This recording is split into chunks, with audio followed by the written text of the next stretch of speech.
নমস্কার বন্ধুরা, আজ আমি নিয়ে এসেছি দুর্দান্ত স্বাদের গাঠি কচুর একটি নিরামিষ রেসিপি, যেটা গরম গরম ভাতের সাথে খেতে দারুণ লাগে। আর বানানোর পদ্ধতি কিন্তু একদমই নতুন, তবে সহজ ও সাধারণ। বাড়িতে থাকা সাধারণ কিছু ঘরোয়া মশলা আর খুবই কম সময়ের মধ্যে এটা তৈরিও হয়ে যায়। আর অনেকেই আছেন কচু পিচ্ছিল ভাবের জন্য আর গলা চুলকানোর জন্য খেতে চান না। তবে আমার মতো করে কিছু টিপস ফলো করে যদি রান্নাটা করেন, একদমই কিন্তু গলাও চুলকাবে না আর পিচ্ছিল ভাবও থাকবে না।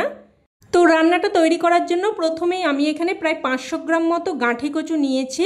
এবার দেখুন ছুরিতে করে কচুর গা ঘষে কচুর খোসা ভালোভাবে ছাড়িয়ে নিচ্ছি। তো দেখুন সমস্ত কচুর খোসা ভালোভাবে ছাড়িয়ে নিয়ে আমি কিন্তু ভালোভাবে ধুয়ে নিয়েছি। আর অবশ্যই একবার ভালোভাবে ধুয়ে নেবেন, কারণ কচুর গায়ে কিন্তু অনেক কাদামাটি মিশে থাকে। এবার দেখুন যে কচুগুলো ছোট সেগুলোকে আমি 2 টুকরো করে, আর যেগুলো একটু লম্বা সেগুলোকে 3 টুকরো করে কেটে নিচ্ছি। তো একই রকমভাবে সমস্ত কচুগুলোই কেটে নিয়েছি। এবার এগুলো একটা প্লেটের মধ্যে উঠিয়ে নিয়েছি। এবার দেখুন এখানে দিয়ে দিলাম 1 টেবিল চামচ মতো আটা। আটাটা দিয়ে ভালোভাবে মেখে নেব। আর কচু থেকে যে পিচ্ছিল ভাবটা বেরোয়, এটা দেখুন একদমই আটা কিন্তু শোক করে নেবে, আর গাঠি কচুর পিচ্ছিল ভাবটা একদমই চলে যাবে। তাই এই স্টেপটা কিন্তু আপনারা অবশ্যই ফলো করবেন। তো ভালোভাবে মেখে নিয়েছি। এবার কচুগুলোকে একদম ভালোভাবে পরিষ্কার করে ধুয়ে নিয়েছি। দেখেই বুঝতে পারছেন কচুর পিচ্ছিল ভাবটা কিন্তু একদমই চলে গেছে। এবার এর মধ্যে অল্প একটু লবণ, অল্প একটু হলুদ গুঁড়ো প্রায় 1-3 চামচ মতো, আর অল্প একটু লঙ্কার গুঁড়োও দিয়ে দেব।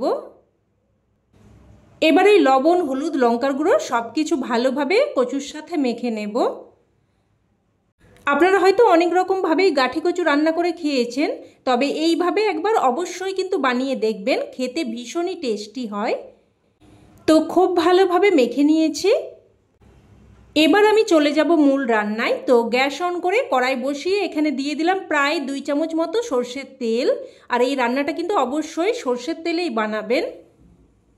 তেলটাকে ভালোভাবে গরম করে নিয়ে এরপর এর মধ্যে মেখে রাখা গাঠি কচুগুলো দিয়ে দিলাম। নাড়াচাড়া করে মিশিয়ে নিয়ে এবার একটা ঢাকনা দিয়ে মিডিয়াম ফ্লেমে কচুগুলোকে কিন্তু প্রায় 4 থেকে 5 মিনিট মতো ভেজে নেব। এদিকে কচুটা ভাজা হতে হতে আমি কিন্তু একটা মশলা তৈরি করে নেব। তো একটা পাত্রের মধ্যে নিয়ে নিলাম 1 চামচ মতো সাদা বা হলুদ সর্ষে, 1 চামচ মতো কালো সর্ষে, আর 1/2 চামচ মতো পোস্ত, আর নিয়ে নিলাম 2টো কাঁচা লঙ্কা। তবে ঝালটা কিন্তু অবশ্যই আপনারা আপনাদের স্বাদ অনুযায়ী দিয়ে দেবেন।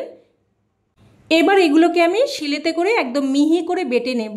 তবে আপনারা চাইলে কিন্তু মিক্সার গ্রাইন্ডারে করেও বেটে নিতে পারেন।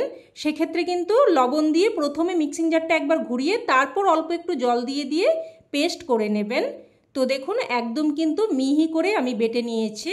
তো এবার এটাকে উঠিয়ে রাখছি। এবার এদিকে কিন্তু ঢাকনা দিয়ে দিয়ে প্রায় 4-5 মিনিট মতো আমি কচুগুলোকে ভেজে নিয়েছি। মাঝে কিন্তু আমি 2-1 বার ঢাকনা তুলে নাড়াচাড়া করে দিয়েছিলাম। দেখুন কচু খুব সুন্দরভাবে ভাজা হয়ে গেছে। আর কচুগুলোকে কিন্তু এমনভাবে ভেজে নিতে হবে যাতে করে প্রায় 70 থেকে 80% মতো সেদ্ধ হয়ে যায়। দেখুন কচু কিন্তু প্রায় অনেকটাই সেদ্ধ হয়ে গেছে। কচু সেদ্ধ করে রান্না করলে পিচ্ছিল মতো হয়ে যায়, তাই এইভাবে যদি একটু ভালো করে ভেজে নিয়ে রান্নাটা করেন, দেখবেন একদমই পিচ্ছিল ভাব থাকবে না। তো কচুগুলো উঠিয়ে নিয়ে আমি এখানে 1 চামচ তেল উঠিয়ে রাখছি, কারণ আমার এখানে তেলটা একটু বেশি মনে হচ্ছে। আর এই তেলটা আমি অন্য কোনো রান্নায় ব্যবহার করে নেব। তো এবার ওই তেলের মধ্যে আমি ফোড়নে দিয়ে দিয়েছি 1/2 চামচ কালো জিরে আর একটা শুকনো লঙ্কা। তো ফোড়নটাকে একটু ভেজে নিয়ে এবার এখানে দিয়ে দিলাম একটা মিডিয়াম সাইজের কুচানো টমেটো। টমেটোটা দিয়েও একটুক্ষণ নাড়াচাড়া করে ভেজে নেব। টমেটোটা একটু ভেজে নিয়ে এবার এখানে বেটে রাখা মশলা দিয়ে দিচ্ছি। বাটিটা ধুয়ে অল্প একটু জলও দিয়ে দিলাম। এবার দিয়ে দিলাম স্বাদ অনুযায়ী লবণ, 1/2 চামচ মতো হলুদ গুঁড়ো আর 1/2 চামচ মতো কাশ্মীরি লঙ্কার গুঁড়ো দিয়ে দিচ্ছি। এই লঙ্কার গুঁড়োতে কিন্তু রান্নাটা বেশি ঝাল হবে না, তবে তরকারির কালারটা সুন্দর আসবে। তাই আপনারা চাইলে কিন্তু কাশ্মীরি লঙ্কার গুঁড়োটা স্কিপও করে যেতে পারেন। এবার সব কিছু ভালোভাবে মিশিয়ে নিয়ে মশলাটাকে কষিয়ে নেব। তো দেখুন মশলা থেকে কিন্তু তেল সেপারেট হতে শুরু করেছে। আর ঠিক এই পর্যায়ে আমি ভেজে রাখা কচুগুলো দিয়ে দিচ্ছি।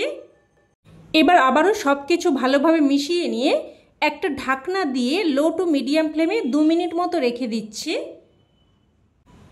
তো ঢাকনা দিয়ে প্রায় 2 মিনিট মতো রেখে দিয়েছিলাম।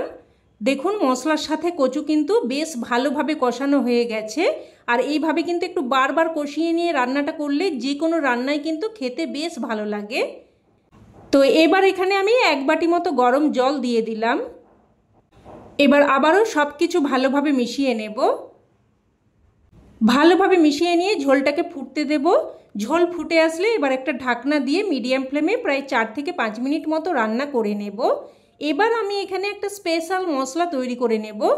তো অন্যদিকের গ্যাস ওভেনে একটা তড়কা প্যান বসিয়ে আমি দিয়ে দিলাম 1 চামচ মতো কালো জিরে।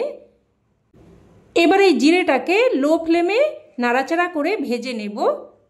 একটুক্ষণ নাড়াচাড়া করলেই দেখবেন মশলা চিটপিট করে ফুটতে শুরু করেছে আর মশলা থেকে একটা সুন্দর ফ্লেভার বেরোতে শুরু করেছে। আর ততক্ষণ অবধিই কিন্তু ভেজে নেবেন। তো মশলাটা ভাজা হয়ে গেছে, এবার এটাকে কিন্তু সাথে সাথেই নামিয়ে নিতে হবে, না হলে কিন্তু মশলা বেশি পরিমাণ রান্না হয়ে পুড়ে ফ্লেভারটা নষ্ট হয়ে যাবে। তো এবার দেখুন মশলাটাকে একটু ঠান্ডা করে নিয়ে তারপর আমি গুঁড়ো করে নিয়েছি। এবার এদিকে ঢাকনা দিয়ে প্রায় 4 থেকে 5 মিনিট মতো রান্না করে নিয়েছি। এবার দেখে নেব কচু ভালোভাবে সেদ্ধ হয়েছে কিনা। তো দেখুন আপনাদের দেখিয়ে দিচ্ছে, দেখুন কচু কিন্তু একদম সুন্দরভাবে সেদ্ধ হয়েছে। আর কচু কিন্তু একদম ভালোভাবে সেদ্ধ যদি না হয় তাহলে কিন্তু খেতে একদমই ভালো লাগে না, সেটা যেভাবেই রান্না করা হোক। তো এবার এখানে দেখুন আমি অল্প একটু চিনি দিয়ে দিয়েছি, এতে করে স্বাদটা সুন্দরভাবে ব্যালেন্স হবে। যেহেতু নিরামিষ রেসিপি তাই অবশ্যই কিন্তু একটু মিষ্টি দিয়ে দেবেন। আর দিয়ে দিয়েছি 4টে চেরা কাঁচা লঙ্কা।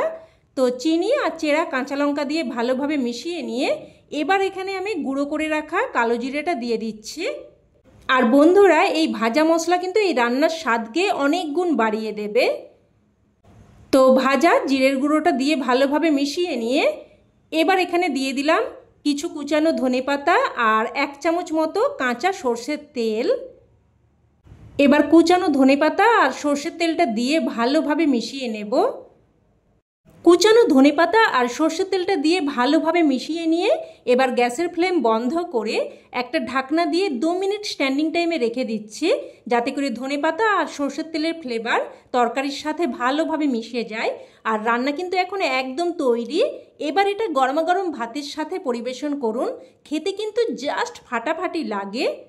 অবশ্যই এইভাবে একবার বানিয়ে দেখুন, আর আমার বিশ্বাস আপনাদেরও খেয়ে খুবই ভালো লাগবে। তো রেসিপি কেমন লাগলো অবশ্যই কমেন্টে জানাবেন। আর ভালো লেগে থাকলে প্লিজ একটা লাইক দিয়ে দেবেন, আর চাইলে অন্যান্য বন্ধুবান্ধবদের সাথে শেয়ারও করতে পারেন।